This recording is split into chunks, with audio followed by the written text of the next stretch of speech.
Time is 6 o'clock and I call this meeting to order. If we can please stand for the Pledge of Allegiance and a moment of silence. I pledge allegiance to the flag of the United States of America, the Republic for which it stands, one nation, under God, indivisible, with liberty and justice for all. Justice for all.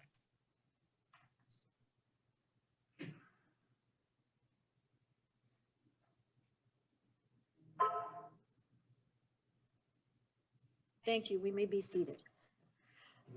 Dr. Sodana, do you know if we had anybody sign up for open forum? No one has signed up for open forum. No signed up? No. Nobody? All right. Okay. We're going to go ahead and move on to item number 3, the superintendent's report, discussion and possible action to approve memorandum of understanding with the city of Donna regarding the summer recreation program. So Dr. Sorolla, or if anybody has any questions on that particular item? I can share a couple of items, Dr. Valdez. Are you able to hear me okay? Yes. Very good. So we're bringing to you a memorandum. It's between the city of Donna and the school district. I believe we have a representative from the city who may comment on the agreement, but this specifically, it pertains to a summer recreation program. My understanding is this is the first time that this has ever been done previously. Specifically, this agreement, it pertains to the use of certain facilities. It involves the AP Solis Gymnasium, the AP Solis track and field, the AP Solis cafeteria, the Solis Boys and Girls restrooms, Donna North track and field, Donna High School practice field, the Todd Junior High gymnasium, the Todd Junior High restrooms, and the Todd Junior High cafeteria. And so those are the facilities that are involved. And so I believe Ms. Lupita Sauceda is with us from the city of Donna. If she has Yes. Thank you, Dr. Sorolla. Good afternoon, everybody. I'm here to answer any questions that you might have. Tony, I guess my question is more to you. This memorandum, we can approve it pending, because that's the only thing that was missing, like where exactly. So maybe we can approve it pending to include the facilities that are going to be used. Included subject to the facilities being inserted, yes. Correct. Does anybody have any questions? No, Ms. Sosa, I believe you were going to comment, or you just wanted to know if we had any questions? Yes, sir. No, I wanted to make a comment. I wanted to thank the Donna ISD School Board and the Donna ISD schools for allowing us to go into this memorandum of understanding. It's a first of its kind here in Donna. We've never done it at the city with y'all before, and we're really looking forward to it. We're including a 7-on-7. We're football, 7-on-7 basketball. A basketball tournament. We're including a big skills challenge, the Heart of the Valley Big Skilled Lineman Challenge. You know, hopefully it'll become a thing for bragging rights or for everybody to come in.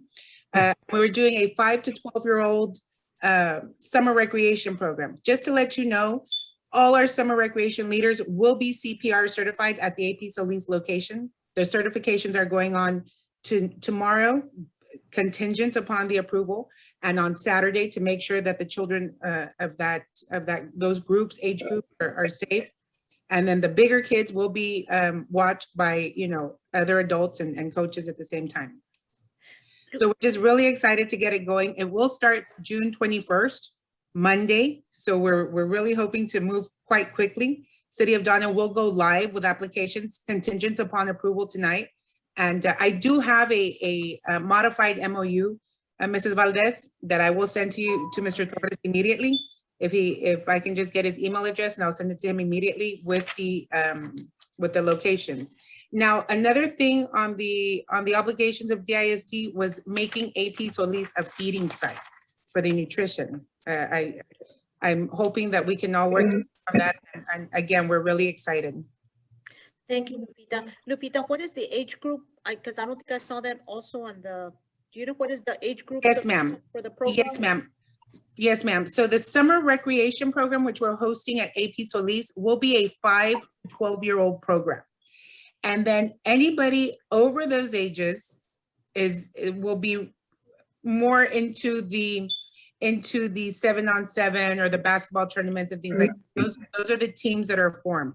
But the summer recreation program for the city of Donna is only a 5 to 12 program. This does include swimming pools, certified lifeguards, and things of that nature. Okay, when you're saying 5 to 12, is that grades or ages? No, I'm sorry, ages. Okay. Ages. Got you. I apologize, Ms. Valdez. No problem. Thank you so much. I don't have Yes, any ma'am. further questions. I've got a question, Ms. Yes, sir. Sosa. again, thank you for bringing this to us as well. Summer track. I know that we used to have AAU, but obviously that has been done away with because now it has to, that particular event has to follow the city. Is that inclusive in this particular MOU? Unfortunately, Mr. Castillo, it's not. Summer track started a week and a half ago.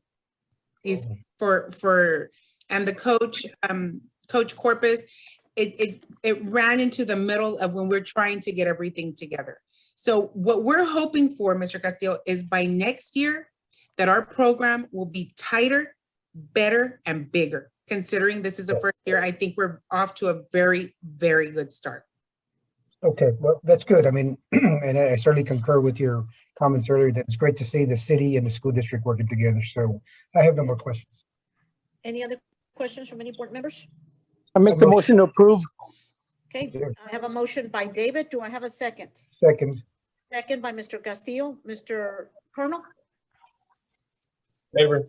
Colonel votes in favor. Mr. Valdez? Mr. Valdez votes in favor. Mrs. Watts? Mrs. Watts votes in favor. Mr. Reyna? Mr. Reyna votes in favor, and I also vote in favor. Motion carries. Thank you. Thank you guys so much. I really appreciate you. And we go live at 8 a.m. for applications for the summer rec, FYI. Thank you. Awesome. Item number 2, discussion and possible action to approve facility use agreement with Deployed Resources. Is there any questions on that one? I do have a question that maybe there's going to be a presentation. If not, I've got a question. Is this, the way it's worded, Deployed Resources, is that the Mariposa? Yes, sir. The Deployed Resources is the primary contractor at the Mariposa facility. And so therefore they're listed as the contractor the school district would engage with. The only concern that I have before obviously we put it up for a vote is, and I understand the rationale, okay, because we went through this a few weeks ago with inclement weather and I saw several charter buses taking students and staff to Donna High School. But looking into the future, I see that we're going to be already face-to-face instruction district-wide come next year, obviously in early August. This time around, we're fortunate that not all students were on campus, and I'm talking about Donna High School, because that is a facility that was used the last time, and they used a multi-purpose complex. But now we are going to be having use of those facilities. And my only concern is that I really want to say that even though it is something that is going to be needed for that particular complex, which is the Mariposa, but I strongly feel that we don't, speaking personally, again, my opinion, don't want to see any of our students or staff being misplaced, because now we're going to be there. We're going to be there, and I certainly, even if it's just one teacher, what have you, certainly would not want to see them misplaced, because whatever weather that we may be getting, so will our campus or campuses. And so for that matter, I just want to be certain that whenever we come to a vote, I think I clearly want to say that we need to be taking care of our students who reside here with the parents and come to our school district as opposed to the temporarily, for lack of better words, who are here because of federal guidelines. Okay, thank you. Yes, sir. And I will say that the agreement does reinforce that the students and the staff of the school district do come first, and that the facility is available. It's to be utilized if available. So. And I think it also says that it's only for disaster purposes. So we don't often have disasters. They're not common. That's correct. So a disaster would be like a hurricane or a bad storm or Exactly. something of that nature. Yes, ma'am. So just given that, there's some good points, because we are in the season of emergencies across, not just local, obviously across the Rio Grande Valley. We got the tropical storm just coming in this week. Mhm. Obviously, the things we have to look at. What are the alternatives for servicing a requirement such as that? Do we have an alternative site? And if we do, what are they? So I think I understood your question, but the locations that we've specified that have been utilized in the past are the gymnasiums there at the Donna High School and the multi-use room. That typically is the primary location to be able to to be able to support 1,000+ students. But we also identified the Todd Middle School Gymnasium and the Solis Middle School Gymnasium as alternative locations. We identified those because they're in close proximity to the Mariposa facility. Here's the options and something that I've experienced in the past. Because we have different facilities that we use internally, could we not ask the Mariposa folks to make sure that we can have something in place for them as an alternative site? I know they're using some of the facilities themselves, but I'm sure under their contract, there has something to be specified where they can have alternative means of supporting those efforts with our support, obviously. Something like Victoria Palms or something like that. I mean, I mentioned that name, but something private. I concur, because again, when we talk about a terrible situation of inclement weather, hurricane, God forbid, we usually have sites that we have to open, but our community members. So if those facilities are full, where do we send our community members along with their families? So that's a good point, Robert. Dr. Sarol, I know in the past they've utilized Todd, the American Red Cross has used that location. And I know they use some of the campuses on Gooley Road in the past when we've had bad weather. So, I mean, I don't have the issue I have is that, of course, we need to prioritize our students and our community members first. But I think we need to come up with an alternative plan here because, of course, going back to us having a tropical storm out there in the Gulf, we don't know how many more are going to come into our area. And if we have to activate the American Red Cross or someone does, they're going to use those locations first, and we need to prioritize them first. So I don't know what building they'll be able to use after. Right. And let me interject. Can I I? think we're talking about two different things, though. I think we're talking, one is on a natural disaster that we're having, for example, the weekend emergency use, and then there's daily use. I think there's two separate things. We can't mix those two apples because they're different. Now, if it's a daily use of facilities, then I got it. We need to find a solution for that. I know that the county has a sites for emergency use. If they need to be utilized, and that's the case, then we need to maybe have an MOU established with the county and have them help us when we have to move kids around because of emergencies. Now, in emergencies, obviously, we also have our gyms we can utilize, but that's emergency. Now, are we saying that, is that strictly for the community? I mean, they form part of the community, and we do have an agreement. So I'll make sure that we all capture those instances of what we're trying to do across the spectrum in support of not only them as children and ours as well. So two different things. One is emergency, and the other one's non-emergency. So I think we're talking about two different things here. This agreement is for, no, I mean, but the length of time is for the year, It's for 1 year. Mhm. for 1 year, right? 1 year. And it's like the other agreement in that it indicates that it's only available if it's available, the district can allow it. So it's our discretion, basically. But This is only triggered, if this gets approved tonight, this is only triggered if for those who I mentioned, but not only that, it's not triggered until the district said yes. So this doesn't obligate the school district to say yes. This outlines the responsibilities of the parties in the event the district says yes. Oh. In other words, if there's a severe weather event or disaster, they call the school district, but we've obligated our facility for the citizens, staff, community members of Donna, we can say no. Oh, okay, so that's what we're signing today. Okay, Exactly. gotcha. Put that language in there that Perfect. this is triggered Right. when we say yes, when the Yeah. district says yes. In other words, if they need to use it, but for whatever reason, we're full with other things, then I'm sorry, you don't have to. Got you. I like that. Okay. Okay, so that does make a difference, obviously. And again, now going deeper into the next level, Mr. Soro, and this particular example that we have been using, Donna High School and the multipurpose or Todd.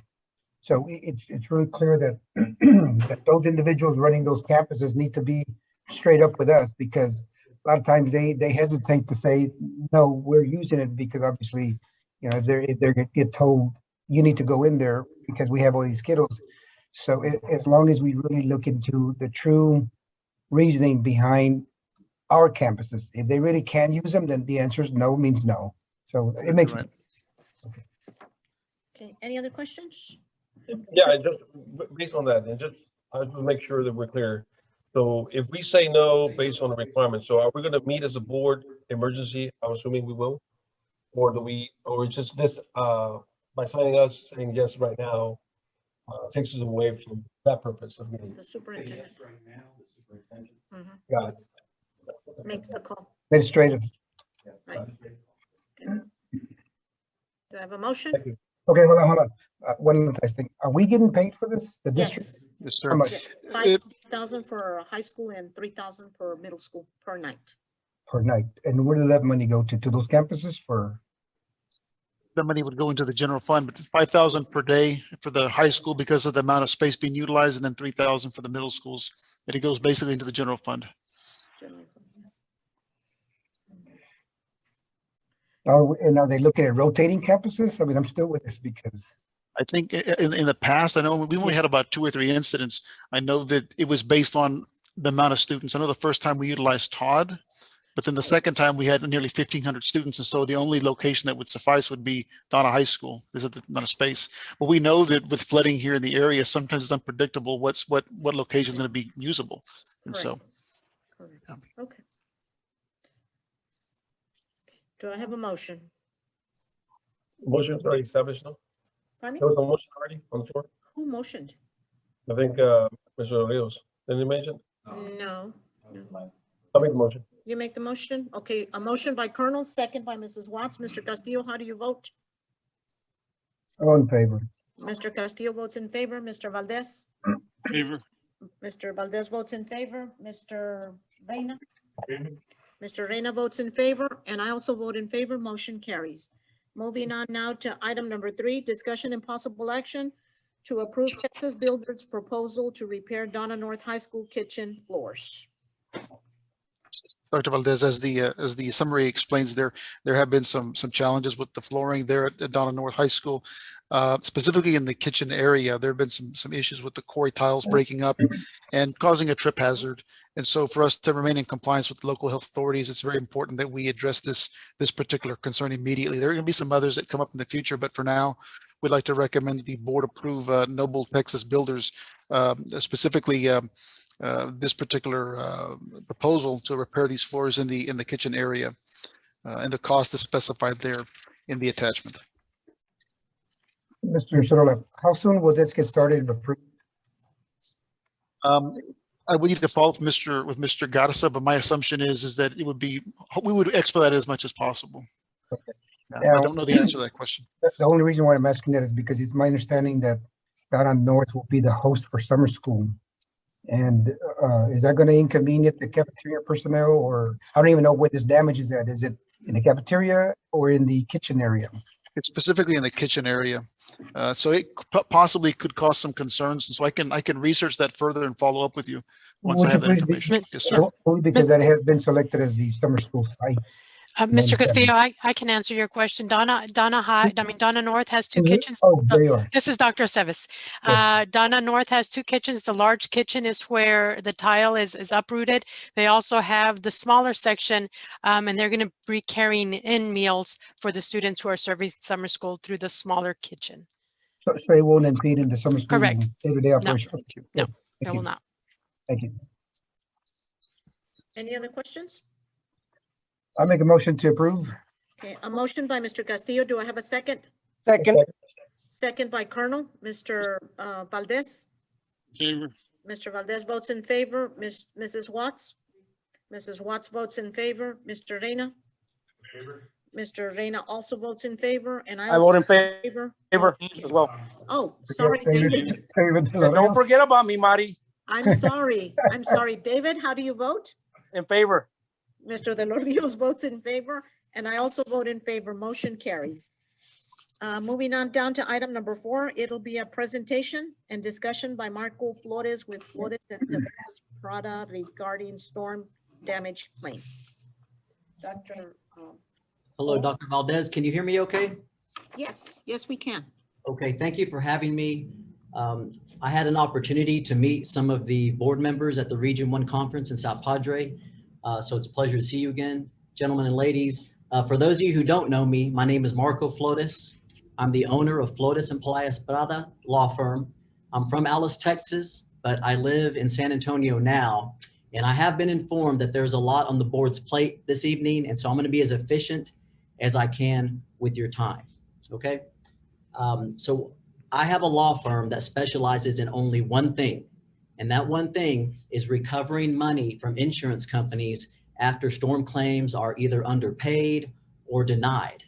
And I've done this over 12,000 times for schools, condominiums, hotels, apartments, shopping centers, basically anything that has a roof on it, we've done it. And we've recovered millions of dollars for our clients in the process. Some of the board members here attended a session I did at the Region 1 conference, so they got to sit through a lot of detail. We went through it for about an hour. We don't have that time tonight, but I want to make sure that you guys can reach out with questions after I'm done speaking here. I'm going to try to be done in like less than 5 minutes. So we understand that a claim may have been filed by the district for Hurricane Hannah that occurred last summer. And I don't know what the outcome was, if it was a denial, if there was some level of payment made, but this is what we propose to do for the district. And this is at no cost. So we propose at no cost to review the claims decision of the insurance company and basically check their homework. We do this again at no cost by getting our experts out there. So I would send a group of my experts and get boots on the ground. They would get on top of your roofs and basically see what's the true condition of these roofs. Is any testing necessary? Because sometimes these adjusters from the insurance company will go out and eyeball it. And if they don't see any obvious visible damage, they'll just mark it as undamaged. But sometimes you have to get an engineer. Sometimes you need to sample some of the roofing material to prove that there is damage there. And sometimes they don't take the time to do that. There's also a lot of metals that are on top of these buildings with HVAC units and soft metals, vents, piping. All of that stuff is included in your insurance and it needs to be looked at. Especially with these hurricane claims, I always see that no one really pays attention to the windows. These windows on these schools are almost as worth as much as the roof. And you have to have a team of experts who knows how to test the windows to see if there's any damage based on the miles per hour of the wind that they were hit with. And the insurance companies always overlook the windows for some reason, and it's a huge part of the claim.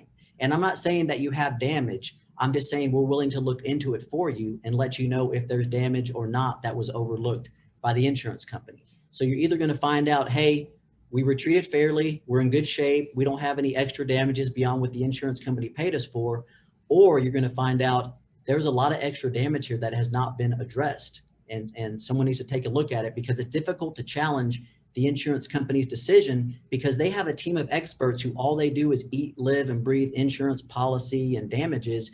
And my clients don't, including the school. I mean, you guys have way too much to worry about than to have your own people get on the roof and try to challenge what the insurance company has decided. So I have a team of former adjusters, and all they do is find out, is there any damage there? We do not manufacture damages. Our firm has an excellent reputation within the industry, with the insurance companies, lawyers, and either the damages are there or they're not. And that's all we propose to do, is find out, is there something there that you weren't paid for? Because you need someone with their level of knowledge on your side to make it fair. Otherwise, it's an uneven playing field and you can't really dispute anything like that. So the good news is the district does not have to budget for our services. Even if I were to be formally retained as your lawyer, you don't have to budget anything for my services. I work on a contingency. So if there's no recovery and there's no damages there, you owe me nothing. But even better news is, if we do find damage and there is a recovery and I'm able to recover money for the district, by state law, the insurance companies have to pay my attorney's fees on top of the damages that we find for the district. So when I resolve cases for my clients, whether it's a house or a school district, we get two checks. One check goes to the school district minus deductible for whatever the amount is agreed to accept to repair or replace roofs on the buildings. The other check goes to cover your attorney's fees and case expenses. So it's a no-lose situation for the district. I want to make sure you understand that, because some people think it's like a personal injury lawyer situation where they take a percentage out of your recovery. It's different for property damage lawyers like myself. Our fees are covered by statute because they know it's real hard for property owners in Texas to go out and hire a lawyer and pay them $400 an hour just to see what happens. The insurance companies can afford to do that, but my clients can't really afford to do that, and especially school districts with the budgets as tight as they are anyway. I do want to address some concerns I've had with prior clients, prior school districts. Some of them are concerned about getting crossways with their insurance company. They don't want to do anything wrong. And so I want you to understand that insurance companies have a whole department devoted to disputes. And that's all we would potentially be doing, is just respectfully disputing a decision that they made. Insurance companies are not allowed to retaliate against you just because you filed a claim or because you're disputing that claim's decision. You're protected by law from that. So I want you to make sure you understand that. The only thing that carriers keep track of is how many claims did their insureds file over the past 3 years. That's what they keep track of. And normally that's what would affect your premiums. And again, people are worried about their premiums going up, but I have to tell you, I don't have to tell you the crazy weather that's been going on in Texas and even all across the country. Because of that, premiums are going up for everybody. So they wouldn't reward, Donna just by saying, hey, they hadn't filed a claim in 3 years, let's keep their premiums the same or low. We're all in the same pool and they're going to get their money back from all of us. So we just want to make sure, since you have a claim on file, that claim should be maximized. You shouldn't be leaving any money on the table, because these storms are rare opportunities that the school district has to obtain off-balance sheet funding to defer maintenance on these buildings, possibly for a generation. And so that's why it's a really good idea to have someone like me available to the district who understands how these insurance policies work, because every year these policies change and they get harder and harder, frankly, to get paid on, because they're loaded with excuses and reasons why they don't have to pay your claim in full. And that's what I'm an expert at, is going through the policies, basically checking all the boxes for them so that they are okay with making a payment on your claim. But sometimes they need a little help getting there. And again, we do this because we don't want the school district to have to dig into their budgets or go out for bond or strain themselves just to maintain their buildings for these policies that you guys pay a lot of money for on that. And so, and I'll close real quick. Our hope is that this board can be responsible for providing new roofs to all the schools out there without going out for bond or straining the budget, because unrepaired damages, if they're out there, it's going to lead to an acceleration of the roofs going bad and the windows going bad, and stuff is not going to last as long if it's not addressed, if it's not paid in full. And so if you think about the cost of hiring us, there's really no risk to that. Again, no recovery, no fees. And I would just ask the district to think about the question of what it will cost the district not to bring us in, to at least take a look at this, because there's potentially millions of dollars available to the district if we find damages that the insurance company did not address. And I will leave it at that. And if you guys would like to ask me any questions, I'm here, but I want to respect your time as well.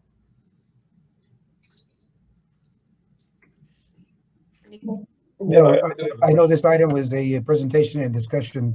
So obviously, as a board, we can't take any action now, but certainly like to speak on behalf of what the comments were made, because I think that it's something that insurance, speaking personally, that is an animal that is out there, and every day they make money every day. And he's exactly right, Mr. Flores, is that the mentality, me personally thinking that I haven't used an insurance claim in many, many years, yet it still keeps going up. So I think we do need to maximize on that. And if he's an expert on that, I certainly would like to see us entertain that the formal way. So, because I know we can't take action at this point in time, but those are my comments. And thank you, Mr. Flores, for your presentation. Thank you. Flores, I do have comment. This is Mr. Perez. My comment is statute of limitations. You were talking about distances and times and space between when something is filed, and then you also talked about a bond. And those are I consider those two distinct differences, and not in the same language when it comes to insurance. One is obviously local stuff that happens current, and what is the statute of limitations on the going back in time, if that's the case? The statute of limitations for the insurance claim will be 2 years from when the insurance company made their decision. So whatever the date is on the letter you received that says our decision is denial, or here we're going to pay you this much, whatever the date of that letter is, we would have 2 years from that date to formally dispute that decision, because it takes a lot of time. It would take, several weeks, maybe over a month or so, to basically get all the data I need on the buildings. Because I think you guys have over 20 schools, if I'm mistaken. So we would need to gather that information first. Then I would probably come present to the board and say, this is what we found. These are our options. This is what we recommend. And again, there's no obligation. Even if you guys do retain me and we move forward with that, if there's no damages, then we're not going to move forward on anything. We'll just release you and that'll be it. Thank you, Mr. Flores, for your presentation. It was very informative. Okay, thank you. Any other questions? Yeah, I have a question. Do we have any claims pending? I believe we do still have some claims still from, I think Mr. Gaddis is on the call with us right now, I believe. From Hannah, so we're still within Yeah, I the believe we 2 years. still do. We still have some of those repairs going on still as we speak. Mr. Gaddis, I Yes, believe sir, we that's do. you. Yes, sir. Yes, we do. So am I to understand that repairs are being made from damages from the hurricane right now? Yes, that's correct. Yes, sir. Yes. Okay, I would respectfully ask, regardless of what happens, to just please keep track of all the repairs that are being made, save those receipts. That'll be really important for me to just kind of keep track of, even if I just look into this preliminarily. How many campuses are we looking at?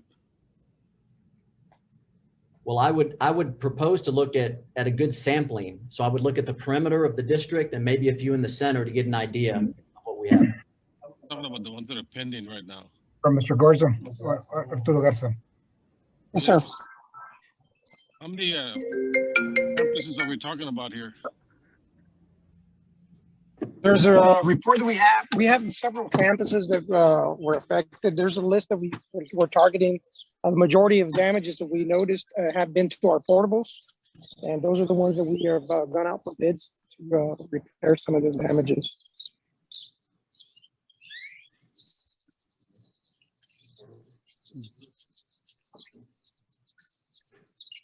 Nothing in Solis, because I know Solis has a history of roof problems, issues. At least was the majority was in the portables, sir. Some spot locations that we look at in the main building. Maybe we could be provided a list of items that we have across the district that have been causing damages, because I mean, we say several schools, but we don't have an actual school type to it. I know we do have a one item right now that's gone through the process that I'm aware of since I've been here. It's been mitigated, but I'm not sure if it's been mitigated. We can do that, sir. We'll get that information together for you. We'll provide it, sir. Dr. Sorolla, when the facility study was done, did they do the roofing also? Was that part? I guess we need to go in and check, right? Because I We can don't know if find that out. was included in the facility study, so we might already even have that information. Sure, we do. Typically, if it's done by TASB, it's part of that study normally. So I'm pretty sure we have that information. But Yes, sir, it is. Dr. Valdez, if that shows the study, the roofs were part of the study. I'm sorry. So actually, you can just pull the information from that facility study, Mr. Garza, so you can give us like a breakdown of the campuses that are reflected on the facilities study. Right. And we also have the report from our insurance adjuster that identifies all the damages. Anything else? All righty. Thank you, Mr. Flores. Thank you, Mr. Flores. We will now be moving into executive session. The time is 6:35 as authorized by the Texas Government Code sections 551-071, 072, 073, 074, 075, 076, 082, 083, and 084.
The time is 8:56 and we are back in open session to take matters discussed in executive session.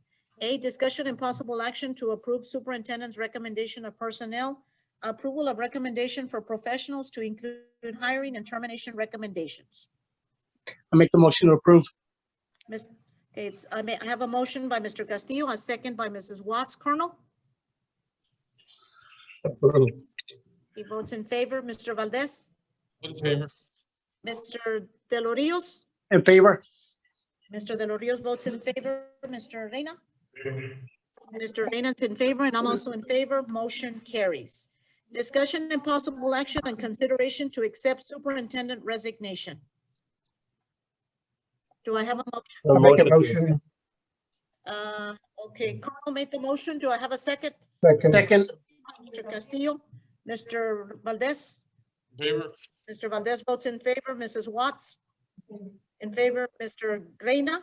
In favor. Mr. Reina votes in favor. David? In favor. David votes in favor, and I also vote in favor. Motion carries. Item C, discussion and possible action and consideration of appointing interim superintendent or naming acting superintendent. I'd like to make the motion to name Anthony Sorolla as acting superintendent for Donna. Do I have a second? I second. Approve. Mrs. Watts seconds. Mr. Castillo? In favor. Mr. Castillo votes in favor. Mr. Colonel? Favor. Mr. Colonel votes in favor. Mr. Valdez, how do you vote? In favor. Mr. Valdez votes in favor. David? In favor. David votes in favor, and Mr. Reina? Mr. Reina votes in favor. Motion carries. Item D, discussion and possible, congratulations, Dr. Sorolla. Thank you very much. Discussion, item D, discussion and possible action and consideration and delegation of authority to negotiate interim or acting superintendent agreement. I make a motion for the acting. Okay, I'll make the motion to authorize council and the board president to negotiate interim or acting superintendent agreement. Do I have a second? Second by Mrs. Watts. Mr. Castillo? In favor. Mr. Castillo votes in favor. Mr. Colonel votes in favor. Mr. Valdez Favor. votes in favor. Mr. Reina? Mr. Reina votes in favor, and I also vote in favor. Motion carries. Discussion and possible action on consideration of superintendent search. Do I have a motion? There's no action. Oh, No sorry, action. there's no action on that one. F, discussion and possible action on hearing in the proposed non-renewal of term contract of Eddie Reese pursuant to Texas Education Code Section 21.207. I make a motion to non-renew term contract of Eddie Reese. Okay, Mr. Castillo is making the motion to non-renew the term contract of Eddie Reese. Do I have a second? Second by Mr. Joe Valdez. Mr. Colonel, how do you vote? In favor. Colonel votes in favor. Mr. De Los Rios, how do you vote? David? David? Mr. Valdez? Mrs. Watts? Mrs. Watts votes in favor. Mr. Reina? Mr. Reina votes in favor. David, are you still there? Hello? I vote in favor. Motion carries. And discussion and possible action, last item, to approve pending or contemplated litigation, settlement matters, and or matters where the professional duty under state board requires private consultation with a school attorney. No action. Do I have a motion to adjourn? So moved. I second. Mrs. Watts made the motion to adjourn. Mr. Castillo seconds. Mr. Colonel? Favor. Mr. Colonel votes in favor. Mr. Valdez? Favor. Mr. Valdez votes in favor. Mr. Reina? Mr. Reina votes in favor. David? Okay, I also vote in favor. Motion carries. Meeting adjourned. That's it.